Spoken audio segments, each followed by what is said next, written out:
Good morning, and thank you for joining us for today's Daily Market Outlook. Joining me today is Emily from our trading room to tell us more about the recent developments. Emily? Cryptocurrency exchanges have seen a sharp increase in average deposits in 2024, driven by larger purchases from professional and corporate investors.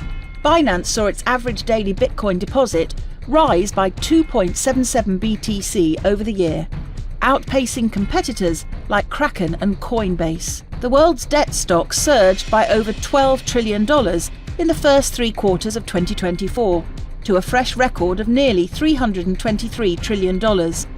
Thanks to falling borrowing costs and rising risk appetite, a report by a banking trade group showed. OPEC oil output rose for a second month in November as Libya's production recovered after resolution of a political crisis, though members making cuts pledged to the wider OPEC Plus alliance kept output broadly steady. The pound-dollar pair saw a minor rise of 0.2% in the last session. The ultimate oscillator is giving a positive signal. The Bitcoin dipped a slight 0.1% against the dollar in the last session. The Williams indicator is giving a negative signal. The Aussie-dollar pair saw a minor rise of 0.2% in the last session. The MACD is giving a positive signal. The dollar-yen pair corrected downwards in the last session, falling 0.2%. The stochastic RSI indicates an oversold market.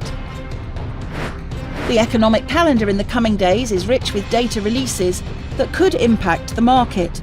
High-impact events will be especially significant, but even moderate and low-impact updates can add to the bigger picture of economic trends. These key data releases may set the stage for market movement. Investors should plan for possible volatility, ensuring strategies are adaptable and informed.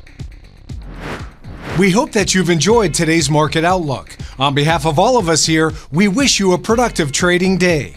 Be sure to log in tomorrow morning for the latest news and events from the financial markets. Your trusted choice in online trading.